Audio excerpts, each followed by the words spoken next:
Hi viewers, welcome to our channel. ప్రస్తుతం మనతో పాటు ఇమ్మంది రామారావు గారు సీనియర్ జర్నలిస్ట్ ఉన్నారు. వారితో ఒకసారి మాట్లాడదాం. సార్ నమస్కారం. సార్ నమస్తే అండి. సార్ ఈవీఎం ధ్వంసం కేసులో పిన్నెల్లి పేరు ఆ మధ్య సంచలనంగా మారింది ఆ ఇష్యూ అంతా కూడా. అయితే ఫైనల్ గా ఇవాళ పిన్నెల్లిని అరెస్ట్ చేయడం చూస్తున్నాం సార్. మరి ఇంత టైం ఎందుకు పట్టింది పిన్నెల్లి అరెస్ట్ చేయడానికి? మరి ఇప్పుడు ఏం జరగచ్చు అంటారు? మీ ఒపీనియన్ సార్ దీనిపైన? అంటే పిన్నెల్లి రామకృష్ణారెడ్డి ఆల్మోస్ట్ ఆయన మొన్నటి ఎలక్షన్లో పెద్ద రాజకీయ హీరోగా నిల్చున్నాడు.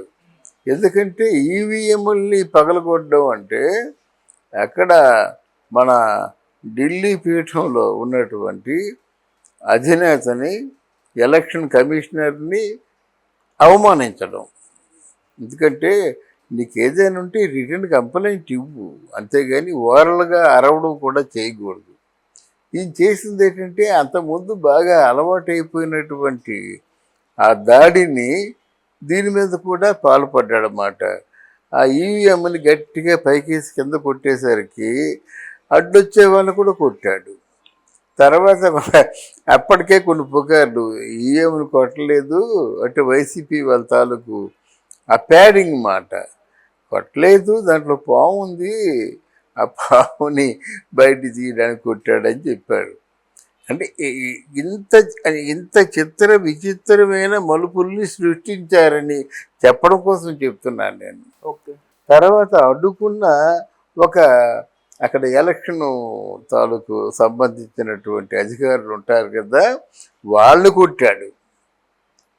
బయటకు వచ్చిన తర్వాత ఇంకోటి మీద వాళ్ళ తాలూకు మనుషులు తంపబోయారు, హత్యా ప్రయత్నం చేశారు. దాంతో ఇంకొకరిని చావగొట్టారు. వాడు తర్వాత బయట కూడా ఇచ్చాడనమాట. ఇంత దౌర్జన్యం చేసిన తర్వాత ముందస్తు బెయిలీ పెట్టుకున్నాడనమాట. అయితే ఆయన మీద 4 కేసులు ఆల్రెడీ రిజిస్టర్ అయి ఉంది. ఆ కేసులకు సమాధానం చెప్పుకోవాలి. ఈయన చెప్పిన సమాధానాలు వాళ్ళని సంతృప్తికరంగా లేవు. ఎందుకంటే ఎందుకు ఈవీఎం పగలగొట్టాడు, ఎందుకు అక్కడ ఎలక్షన్ ఆఫీసర్స్ని కొట్టాడు, ఎందుకు హత్యా ప్రయత్నం చేశాడు, ఎందుకు ఒకరి మీద దాడి చేశారనే దానికి వీడు ఇచ్చిన వివరణ కరెక్ట్గా లేదు. అందువల్ల ఇప్పుడు ఈరోజు బెయిల్ ఇచ్చేటువంటి ఉద్దేశం లేదు. అంటే ఈ గవర్నమెంట్లో ఎవరైనా తప్పు చేస్తే, తప్పు జరిగితే శిక్షలు మాత్రం చాలా కఠినంగా ఉంటాయని తెలియచెప్పడానికి ఇది ఒక ఉదాహరణ. సార్ ఇప్పుడు మరి అంటే పిన్నెల్లి రామకృష్ణారెడ్డి అప్పుడు కాస్త అధికారం వాళ్ళది ఉండే, ఇప్పుడు లేదు, కోల్పోయారు. ఆయన కూడా ఎమ్మెల్యేగా ఓడిపోయారు. ఇప్పుడు అరెస్ట్ అవ్వడం చూస్తున్నాం. మరి ఎటువంటి పనిష్మెంట్ ఆయనకి ఉండే అవకాశం ఉందంటారు సార్? ఇప్పుడే చెప్పి పనిష్మెంట్ కఠినంగా ఉంటాయండి. ఈయన కానీ అక్కడ మన రవి ఉన్నాడు కదా, గెలిచాడు ఎంపీగా. ఇప్పుడు ఆయన్ని చంపబోయాడు కదా. మరి ఎవరు, చెవిరెడ్డి భాస్కర్ రెడ్డి వాళ్ళ తమ్ముడు చంపేది కదా. వీళ్ళందరికీ చాలా కఠినంగా ఉంటాయి చంపబోయింది. ఆల్రెడీ ఇప్పుడు ఎక్కడో మన ఆళ్ళగడ్డలో ఒక మర్డరు, ఆస్తి గొడవలో ఒకరు చచ్చిపోయారు వైసీపీ వాళ్ళమాట. అందువల్ల ఈ దాడు తాలూకు పర్యవసనాలు ఎలాగ ఉన్నాయంటే ప్రాణ నష్టం సంభవించేలాగా ఉన్నాయి. ఎప్పుడైతే ఎవరైనా తెలుగుదేశం కావచ్చు, వైసీపీ కావచ్చు, ఎవరైనా ప్రాణ నష్టానికి పాల్పడితే మాత్రం సివియర్ పనిష్మెంట్ ఉంటుంది. ఎందుకంటే వీళ్ళు చెప్పేది ఏమిటి, ఆ గవర్నమెంట్లో చూసి చూడనట్టు ఊరుకున్నా లేదా దాడుల్ని ప్రోత్సహించినా మా గవర్నమెంట్లో మాత్రం తప్పు చేసేవారికి, అఘాయిత్యాలు చేసేవారికి, అప్పుడు అసాంఘికంగా ప్రవర్తించే వారికి మాత్రం శిక్ష తప్పదు అని బల్లగుద్ది చెప్పచ్చు. అది సార్, ఈ కేసుల్లో ఆయన ముందస్తు బెయిల్ కోసం ట్రై చేశారు, ఇవ్వలేదు. ఏకంగా 1 కాదు 4 కేసుల కోసం ఆయన ముందస్తు బెయిల్కి వెళ్ళారు సార్, అయినా కూడా దొరకలేదు. మరి ఎందుకంటారు సార్? ఎందుకంటే ఆయన చేసిన పనులు అలాగే ఉన్నాయండి, దౌర్జన్యం అలాగుంది. తర్వాత వాళ్ళు ఎంక్వైరీ చేస్తారు కదా, వాళ్ళు కామన్ పబ్లిక్ని ఎంక్వైరీ చేస్తారు. వాటి సోన్ అడిగితే వాళ్ళు చెప్తారన్నమాట. బాబాయ్ ఆయన మాటకి ఎదురు వస్తే తీసేస్తారని నాకు చెప్తారు. ఇప్పుడు ఏదో బండగా ఏది యాక్షన్ తీసుకోరు. వాడు కూడా వాళ్ళు చేయవలసిన ఎంక్వైరీలు చేస్తారు, వాట్ అని తెలుసుకుంటారు. అప్పుడు కేసుని బుక్ చేసుకుంటారు అన్నమాట. షోకాజ్ నోటీస్ ఇస్తారు, ఏమైంది మీ మీద ఇట్లాంటి అభియోగాలు ఉన్నాయి, ఇట్లాంటి కేసులు ఉన్నాయి, మీరు ఇచ్చే సమాధానం ఏమిటి అని అడిగితే వాళ్ళు సమాధానం ఏది ఇస్తారన్నమాట. నమ్మశక్యంగా బిలీవబుల్గా ఉన్నట్టయితే అప్పుడు బెయిల్ ఇస్తారు. తర్వాత మన కోర్టులో వాదించుకుంటారు అన్నమాట. ఈయన బెయిల్ ఇచ్చే అవకాశం కూడా లేదు, తప్పకుండా శిక్ష అనుభవించి తీరాలి.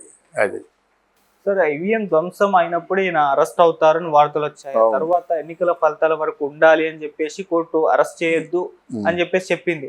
ఆ తర్వాత ఎన్నికల ఫలితాల తర్వాత ఇన్ని రోజులకు అరెస్ట్ అయ్యారు. ఎందుకంటారు సార్ గ్యాప్ ఎందుకు వచ్చింది? గ్యాప్ అంటే కొన్ని రోజులు కనిపించలేదండి. కనిపించకుండా వీళ్ళు ఏం చేశారంటే, ఇలాంటి నేరాలు చేసేవాళ్ళు ముందు లాయర్ దగ్గరికి వెళ్ళిపోతారు. క్రిమినల్ లాయర్స్ దగ్గరికి వెళ్ళిపోతే వాళ్ళు ఏదో చెప్తారు, నచ్చ చెప్తారు అన్నమాట. నందిని పందిని నందిని చేసేవాళ్ళు లాయర్లు అన్నమాట. వాళ్ళు పోలీసులకి ఫిర్యాదు చేస్తారు.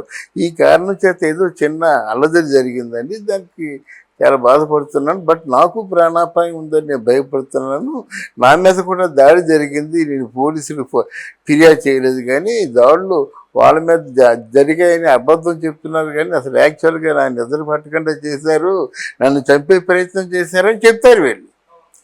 అప్పుడు అంటే ఆ ఎలక్షన్ ఫలితాలు వచ్చేంత వరకు ఉండమని చెప్పేసి వాళ్ళ జ్యూరీ మెంబర్స్ ఎవరో చెప్పుకుంటారు అన్నమాట. దాని తర్వాత మళ్ళీ ఆ కేసుని తిరగదోడుతారు కదా, తిరగదోడి వివరాలు అంటే ఈ క్రిమినల్ లాయర్ చెప్పిన విషయాల్ని వారు పరిగణలో తీసుకోరు. ఏదో చెప్తాడనమాట, అంటే అకౌంట్ ఫర్గా ఉండేలాగా, వారికి కొంచెం నమ్మశక్యంగా ఉండేలాగా ఏదో సలహాలు ఇస్తారు, కానీ వారు అలా కాదా నీ వివరణ ఏంటి చెప్పు అంటారు అన్నమాట. చెప్పినట్టయితే ఒకవేళ బిలీవబుల్, తర్వాత పబ్లిక్లోకి వెళ్తారు, వెళ్ళి they will get all the information what is what and A to Z. అందువల్ల వీళ్ళు చెప్పిన దాన్ని వచ్చి నమ్మశక్యంగా కాకపోయినట్టయితే వాళ్ళు ఖచ్చితంగా మీకు బెయిల్ రద్దు చేస్తారన్నమాట. ఇప్పుడు మళ్ళీ కోర్టుకి వెళ్ళాలి.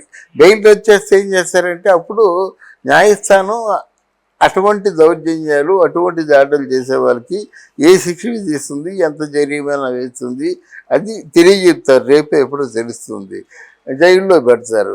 వీళ్ళు కోర్టులు, వీళ్ళ తరఫున లాయర్లు వాదిస్తారు. వాదోపవాలు విన్న తర్వాత దాన్ని బట్టి శిక్షని కన్ఫర్మ్ చేస్తారు. అది అంటే ఎక్కడికి పారిపోకుండా సాక్షుల్ని తారుమారు చేయకుండా చేస్తారు కదా, అందుకే పోలీస్ కస్టడీలో ఉంచుతారు వాళ్ళు. Okay, thank you so much. Thank you very much.